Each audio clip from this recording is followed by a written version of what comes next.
représente un segment très important de l'opinion publique. Richard Martineau. Tu vis sur quelle planète? La rencontre. Je regarde ça et là, je me dis, mais c'est de la comédie. C'est hallucinant. La rencontre. Bock-Côté, Martineau.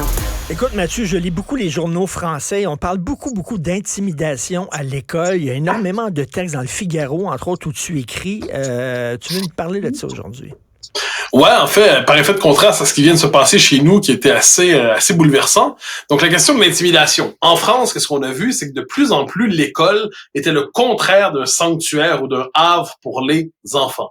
L'école, fondamentalement, ça devenait un lieu où il y avait de la répétition des jeunes. Puis, tu sais, on a une forme d'idée très rousseauiste de l'enfance. C'est-à-dire, l'enfance serait pure. Non. L'enfant est capable du mal. L'enfant est capable du pire. Les enfants chassent en meute et ont plaisir à humilier, à piétiner le plus faible d'entre eux. Et il y a des tensions chez les enfants, chez les groupes d'enfants et tout ça. Et en France, c'est devenu à ce point majeur, à ce point important, que c'est devenu une cause politique et nationale de lutter contre l'intimidation à l'école. Parce qu'il y a des jeunes qui en sont venus au suicide. Faut comprendre, c'est absolument tragique. Et le ministre Gabriel Attal, qui est le ministre de l'Éducation, a dit un instant, on va prendre ça en charge, parce que c'est inacceptable. Il y a même eu des flics qui sont rentrés, par exemple, dans des classes pour arrêter les intimidateurs. Donc, on voit à quel point c'était une volonté de marquer l'imaginaire. Et, bon, l'autre option qui me semble plus discutable, c'est donner des cours d'empathie aux élèves. Moi, je trouve que il y a un côté gnangnan là-dedans. Il y a un côté, dire qu'il donne que l'autorité s'affirme, que l'école enseigne à lire, à réfléchir. C'est 1000 fois plus efficace qu'un cours de manger de la tarte aux pommes. Je dis ça par effet de contraste avec la vidéo qui circule beaucoup chez nous depuis 24 ou 48 heures, une scène que je devine tu as vue qui était atroce, où un jeune se fait tabasser sur la rive sud de Montréal. Tous les éléments ne sont pas, on les a pas en tête, mais ce qu'on comprend, c'est que en gros, ce qu'on en comprend, le jeune aurait accroché une jeune fille qui portait un foulard islamique et elle aurait compris ce qu'on en comprend, qu'il voulait lui arracher, ce qui n'était pas son intention. Et d'autres ont voulu se faire, des gens de sa communauté, ont voulu être vengeurs, ont voulu venger la jeune fille qui aurait été humiliée par celui qui aurait voulu, mais si c'était pas le cas, je le redis, lui enlever son foulard.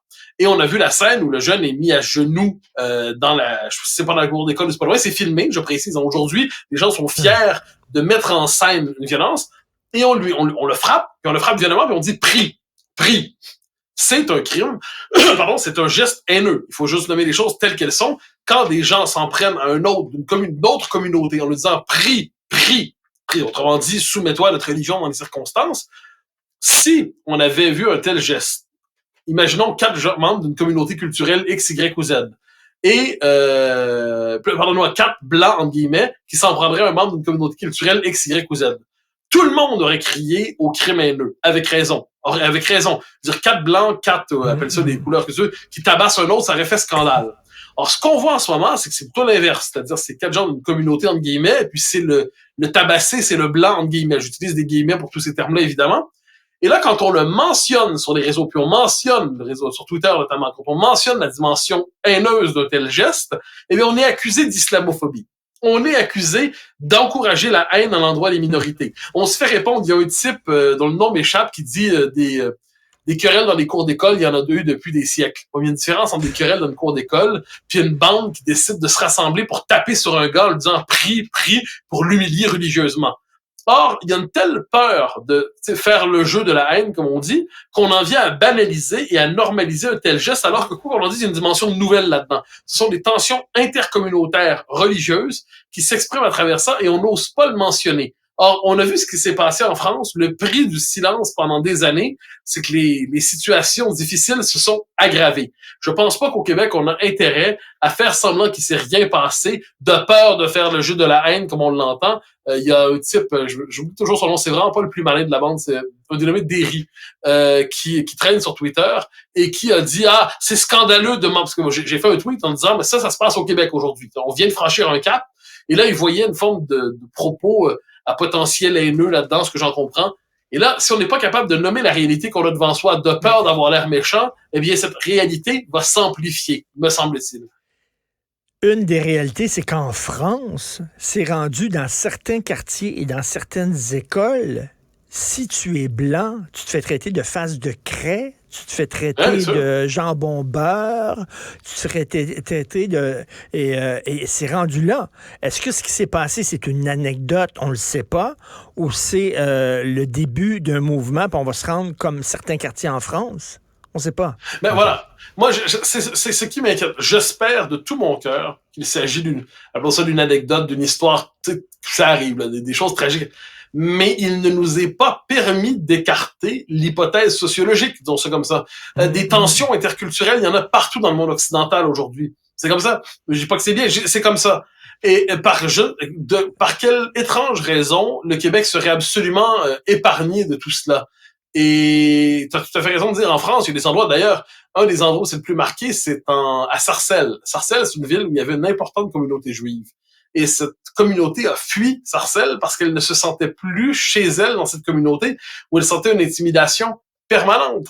Dans des écoles, souvent, quand le petit enfant juif était persécuté par des gens qui étaient plutôt, généralement, des gens qui appartenaient à la communauté musulmane. Pas tous les musulmans, là, j'insiste, mais des gens qui appartenaient à cette communauté, mais on changeait l'enfant persécuté de l'école plutôt que de changer les enfants persécuteurs.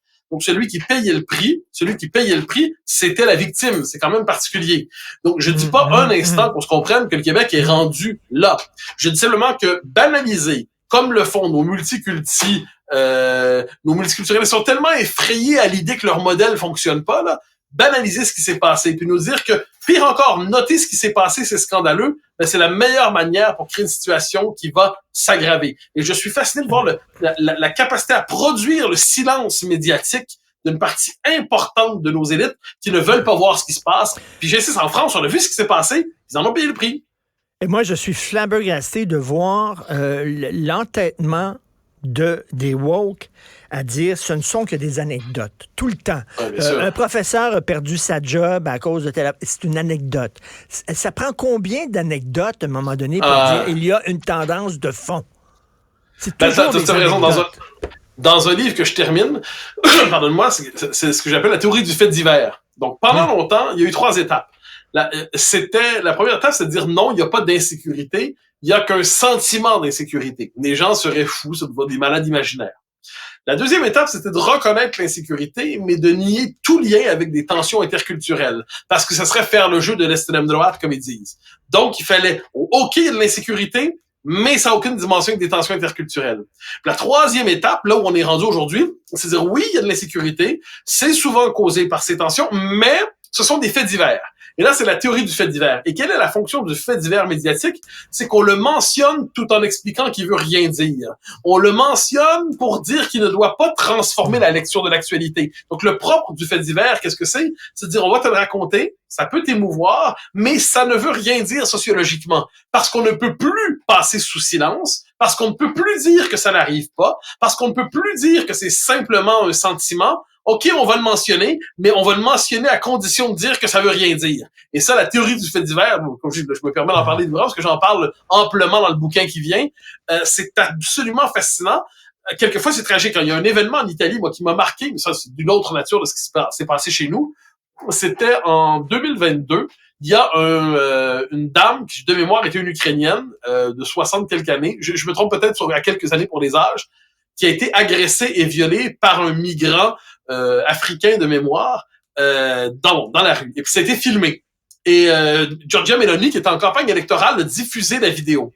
Qu'est-ce qu'on a dit dans Le Monde, le fameux journal Le Monde? On a dit ça n'aurait jamais dû être filmé parce que ça donne une portée immense à ce qui aurait dû demeurer un fait divers avec quelques lignes dans les journaux, c'est tout.